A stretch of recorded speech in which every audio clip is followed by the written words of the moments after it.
Hello dear soul tribe. This video is a very special video, and you will be able to relate to this video if you relate to the archetype of the Divine Feminine. I'm going to describe a little bit of what the Divine Feminine is, because some of you who may have this archetype may not even be aware of it in depth. So let's start by talking about a little bit of history. The Divine Feminine archetype is when you have been, are, or have been a priestess in other lifetimes. When you have been an oracle in other lifetimes. When you are a very natural counselor and your magnetism attracts the ones that you need to counsel. A lot of the times that ends up being the wounded ones, because you are here to teach and you have important messages to provide. Historically, in many different cultures, oracles were treated in a very specific way. The Vegetable Virgins of the Mary Magdalene lineage used to initially be regarded as those that are highly revered. They would give you the best advice. They would be divinating consistently from spirit. They would be consulted for matters of state even at times, not just individual matters. And they would be revered for whoever they chose to give their blessing to and their favors. They would, however, usually be temple keepers who are dedicated to the temple and as such did not have a very sovereign lifestyle. They would conduct a lot of women's circles where they gather together and divinate from spirit. So if you really enjoy being in circles with your tribe, it may not necessarily be just women in this lifetime, but because not everyone who was a woman in that lifetime is a woman now, but you're generally more comfortable with those who have more feminine energy than they have masculine energy. And when I talk about masculine and feminine, I'm not talking about being a man or being macho. Every person, even a man, has both masculine and feminine energies. And for most people, one is more dominant than the other. So you're more comfortable when you're around those with more dominant feminine energies. And feminine energies mean your intuition, your gentleness, your kindness, your ability to understand and be receptive.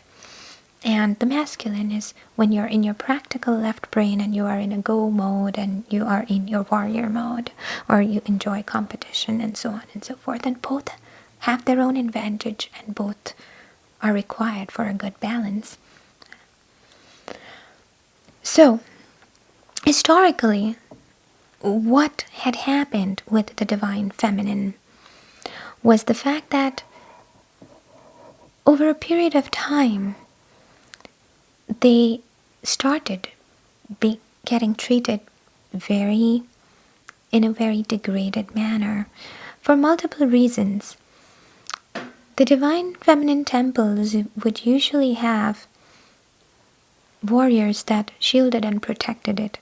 These warriors had the assigned tasks to protect the priestesses, very similar to the energies of the Knights of the Templar who would protect the pilgrims as they traversed. This is so that, most men would not just come in and pry on the circles of the priestesses. So a lot of the times,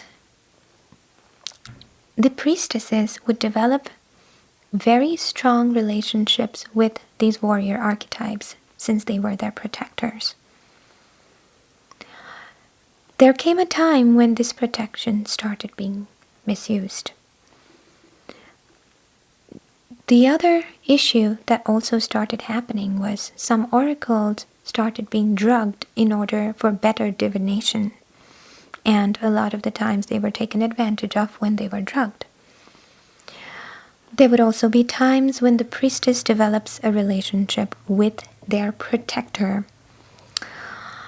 At first, in this relationship, protector is all in all with the priestess because they have much to learn from them. Most warriors suffer from PTSD, and they would help them with that process. However, over a period of time, the warriors' lessons are complete, and they have no more interest in what the priestesses have to say simply because the priestess's path is to teach other priestesses, and it is not the warrior's path. So after the healing is complete, they would tend to go their own way. This would cause wounds of abandonment with the priestesses as they felt that their protector had changed loyalty. There would also be times when they would be taken advantage of and consistently raped, and that would also cause wounds of abandonment. Over a period of time, these temple keepers began to be considered as prostitutes. They, of course, had to have their needs met, and so there was a system created that they would be allowed to enjoy whoever they chose, but that ended up becoming or being called as prostitution. And eventually the men would go back home to their wives, which would cause further wounds of abandonment. Understanding that the desecration of these divine women who were simply messengers of spirit with very pure hearts for the most part, ended up being known as prostitutes, left very strong wounds in most of their DNA. Then happened the witch hunts. Anyone who was even slightly intuitive, if they could predict whether you were having a boy or a girl for a baby, if they were able to assist you in delivering a baby, if they were able to heal you with their knowledge of herbs and their close relationship with the earth, they were considered as witches. They were burnt at stake, they were hung, they were cut off while they were alive, and parts of their bodies being digested, digressed. Many different ways, forms of torture, right? For simply being somebody who was able to bring in messages from spirit. Left a lot of wounds in their DNA about judgment, criticism, whereby if you have important words to speak and you feel the need to speak them, however, you have a hard time articulating them for the collective when you know you have to speak in the public. These fears are very common amongst most women who have important messages to say from spirit. There are very specific steps you can take to overcome these fears, which must be overcome because the messages that you have to deliver are of importance. Another important piece is the need to explain yourself, because you are consistently trying to explain to the collective that this is not who you are. Keep in mind that any time you face a situation where you do not have the opportunity to explain yourself for whatever reason, that comes from a very old wound where you are trying to explain to the collective that you are not a witch. The only way to get over this wound is to understand that it does not matter how many times you explain that to them. They will only understand it at a time when they evolve in their own soul's growth trajectory. That may not be in this lifetime, or that may be in this lifetime. It just depends on the soul's growth. Another thing to understand, that most souls that you're trying to explain yourself to are not as old souls as you are, and as such they are at a very different level of perception and understanding, and their life paths may be completely different. So they may not even have the need to understand, perceive, or comfort you in what you are talking about, or have any interest in anything to do with divination, for that matter, because their life paths are completely different in their current lifetimes. So releasing this need of explaining yourself will actually help you to not give your power away consistently to others and take your power back.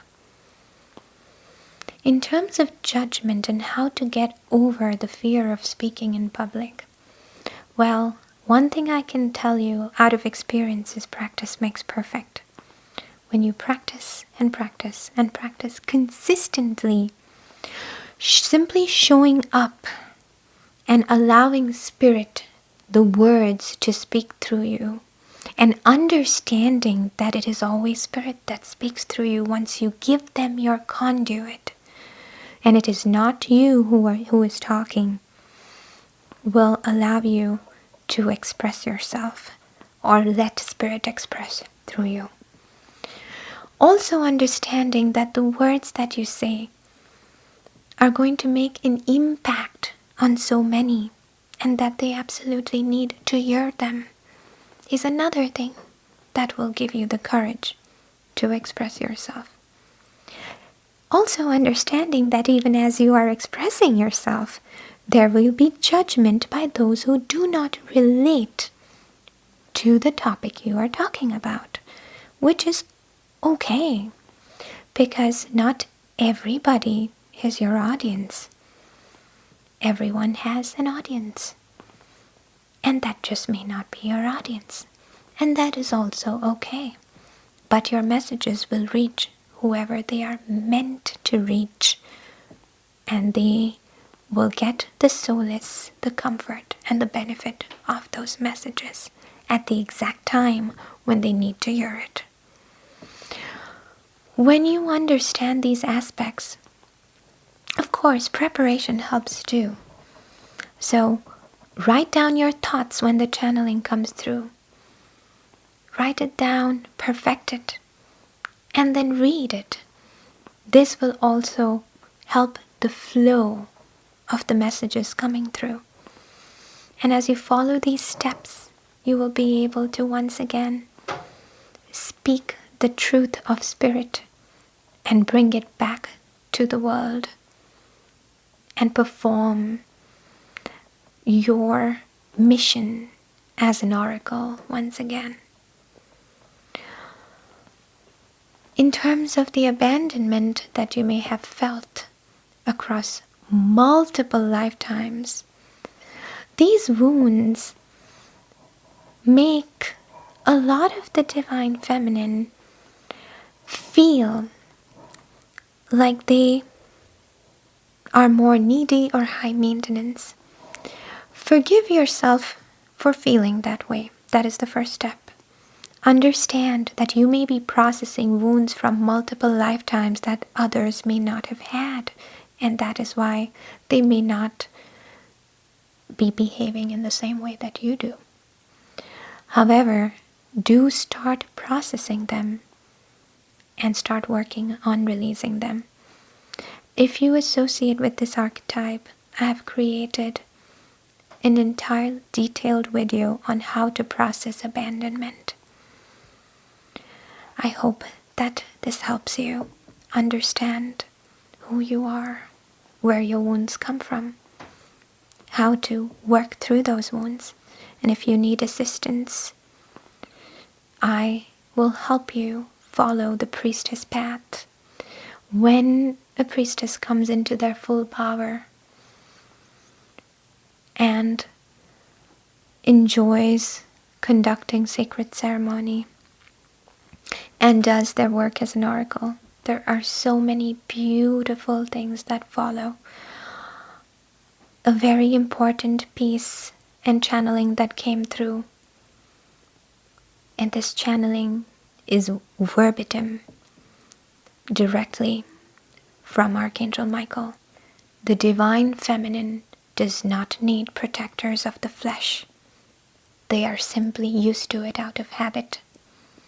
The divine feminine has many protectors in the spirit, and those are the only protectors that you should and must rely on.